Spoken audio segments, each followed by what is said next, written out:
Zelensky miente por costumbre y lo hace más y peor cuando enfrente tiene algún político o periodista complaciente con él, algo que ocurre en el 99,99% de los casos desde 2022. En una reciente entrevista, el comediante devenido en político soltó un bulo histórico, tanto por su tamaño como por sus características. Según él, la Unión Soviética habría sido una asesina de idiomas que habría reprimido ferozmente decenas de lenguas para imponer el ruso por la fuerza. Por fortuna, la historia es la que es y no la que cuentan mitómanos en la prensa hegemónica a su servicio.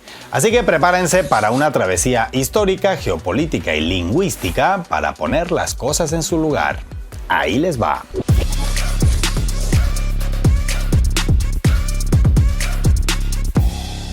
Juntar a Zelensky y Laura Loomer, una fanática sionista con marcada tendencia a creer en conspiraciones, especialmente las que no existen, no podía dar sino como resultado una entrevista que puede resumirse en "miénteme cuanto quieras, que igual yo te creo todo".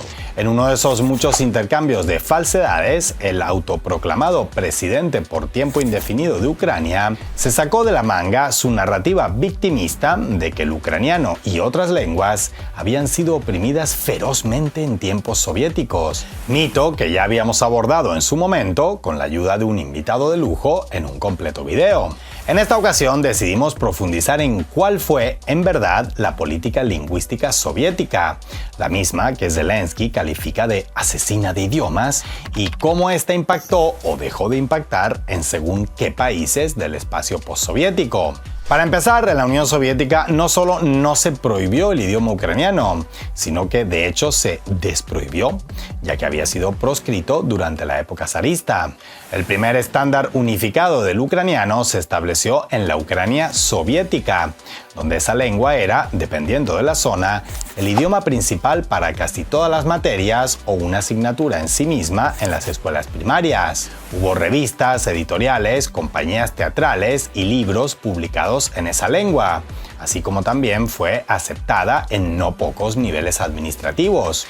Qué original manera de asesinar una lengua la del Kremlin, ¿verdad?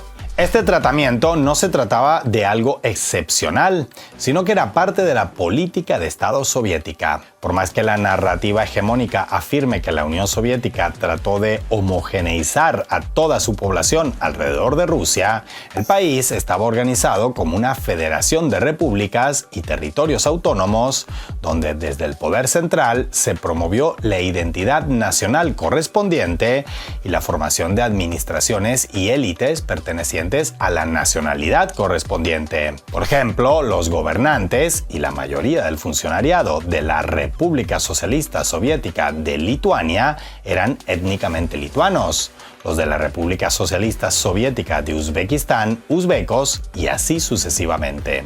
Obviamente, el idioma ruso era una lengua de uso común para todos los pueblos y nacionalidades que constituían la Unión Soviética. Hubiese resultado imposible cohesionar a un país tan inmenso y diverso sin disponer de una lengua común y, lógicamente, se recurrió a la mayoritaria.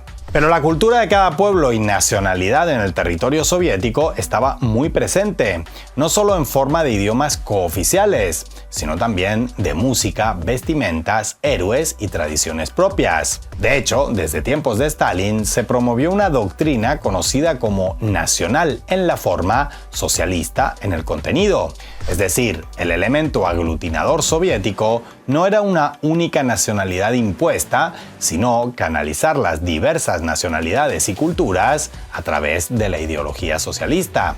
Tengan por seguro que si, tal como afirma Zelensky, se hubieran reprimido las diversas identidades nacionales del país en favor de una Rusia aplastante, la Unión Soviética no hubiera existido durante 7 décadas, sino, como mucho, habría llegado a cumplir una. Claro, alguien podría decir que todo esto no era más que papel mojado, pero los ejemplos de todo tipo abundan. Si nos fijamos en el cine, la variedad lingüística de la Unión Soviética se presenta en todo su esplendor, con films rodados en idioma georgiano, armenio, uzbeco, ucraniano y casi cualquier lengua que se hablara en el país. Como nota pintoresca, cuando no tragicómica, si uno busca en internet cosas como mejor film ucraniano de todos los tiempos o de forma análoga con estonio o lituano, Por nombrar 3 casos cuyas actuales dirigencias nacionalistas lloran un día sí y otro también con que Rusia oprimió su cultura e idioma en tiempos soviéticos, la respuesta invariable del buscador son films soviéticos rodados en esas lenguas. Por ejemplo, Sombras de los ancestros olvidados de 1964, rodada en ucraniano. Sentimientos de 1968, rodada principalmente en lituano, y La última reliquia de 1969, rodada en estonio, son recordadas por crítica y público ucraniano, lituano y estonio respectivamente como las mejores producciones cinematográficas de la historia en sus idiomas. Y todas son producciones soviéticas. Hagan ustedes mismos la prueba con su navegador de preferencia si no me creen. Además, a juzgar por ese ejercicio de nostalgia cinematográfica, parece que tras su independencia, ciertas naciones abandonaron su propia cinematografía para dedicarse a importar películas de Hollywood. Pero eso es asunto para otro video. Como ven, lejos de reprimir y acabar con idiomas, la política soviética fue la de protegerlos y promoverlos. Es más, no solo no se asesinó lenguas, sino que en algunos casos, algunas de ellas hoy siguen vivas gracias justamente a aquella política. Y es que lenguas indígenas que en pleno siglo XX todavía carecían de una estructura moderna estandarizada, como el Chukchi, el Evenki o el Nenets, comenzaron a usarse en el sistema educativo y a aparecer en publicaciones impresas en las regiones donde estaban presentes. En otras se modernizaron sistemas escritos ya existentes. Eso por no hablar de las tasas de alfabetización. Poco antes de incorporarse a la Unión Soviética, apenas el 2-3% de los uzbecos, kazajos o kirguisos sabían leer o escribir. Para el final del periodo soviético, las tasas de alfabetización rozaban el 100%. En sus propios idiomas también. Caramba con la disque represión soviética contra los idiomas que no fueran el ruso, ¿verdad que sí?